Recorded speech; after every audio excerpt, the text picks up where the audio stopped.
Hello everyone, I am Dr. Queen Aditya, gynecologist from Kolkata. Today we are in an unprecedented situation of the pandemic of COVID or Corona, and we all are really scared, and there is every reason to be so. We all have repeatedly been told about the universal precautions which holds good for everyone, and I would just like to repeat them once again. That is maintaining social distancing, using a mask all the time, as much as possible whenever we are exposed to anyone, and frequent hand washing, that is with soap and water, at least 20 seconds, preferably 40 seconds each time, as frequently as we can, and using a sanitizer wherever or whenever we do not have access to soap and water. So these are the few things which everyone has to follow. Along with this, another way of protecting ourselves from this deadly condition is by boosting our own immunity. So we should follow those practices which will help us to increase our immunity. We should have a balanced and healthy diet for the same, and those substances that increase our immunity should be more in our diet, or it should be taken as in the form of supplements. Vitamin C, we all know about, various antioxidants, and another thing, that is vitamin D, which is coming up big time. Earlier, we used to know the correlation of vitamin D with bone health, and that still holds good. But what was less understood is that the relation of vitamin D with the immunity, and nowadays it has come up big time. And now in the COVID pandemic, we are all of us around the world are seeing a positive correlation between vitamin D levels and immunity. If we talk about Europe, then we have all noticed that the countries in Northern Europe have suffered less from the effects of Corona or COVID compared to the countries in the southern parts of Europe like Spain and Italy, and probably the higher levels of vitamin D in the population in the northern part of Europe is one of the main factors.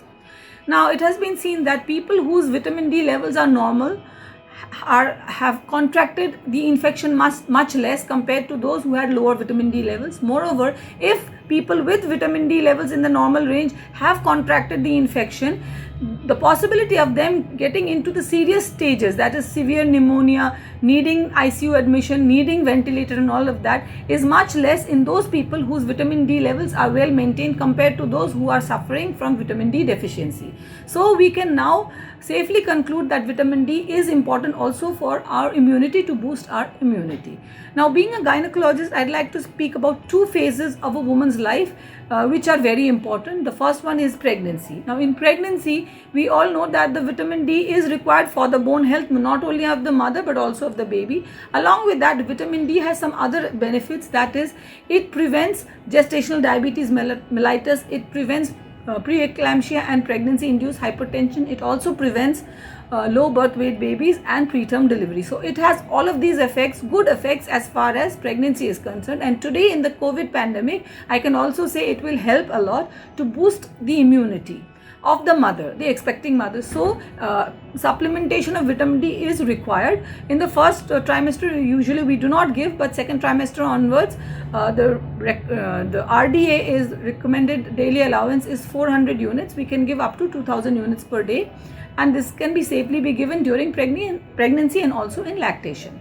Now, coming to another very important phase of a woman's life, which was so far neglected. A lot of us did not pay any attention to the menopause or the postmenopausal years, but nowadays our life expectancy has gone up quite a lot, and thereby a good many of us will live 30 years or more even after we attain menopause, and thereby we need to keep that as our productive years as well. We should not neglect that phase.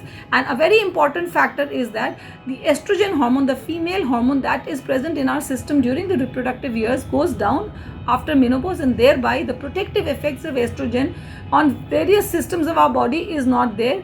On top of that, estrogen now it has been found to be to boost our immunity, thereby it increases the immunity throughout the reproductive phase. But after menopause, the immunity goes down also because of low levels of estrogen, and low levels of estrogen thereby causing a lack of immunity. Thereby we need to boost our immunity all the more, and vitamin D will come really useful in this phase. So along with a normal balanced diet, nutritious diet, we should also think of vitamin D as a supplementation wherever we are in doubt of adequate intake, and that can also be given in the form of a daily dosage of 2000 up to 2000 units, 1000 or 2000 units, or a weekly dose of 50 to 60,000 units, and this is going to help us boost our immunity. And so we should remember, as required for everyone, especially these two phases of a woman's life, that is pregnancy and postmenopause, also need looking after. We should take care of these women, and both of them will do good with supplementation of vitamin D. And I thank you all for your patient listening, and please take care of your immunity, and please also stay safe during these extremely hard times. Thank you so much.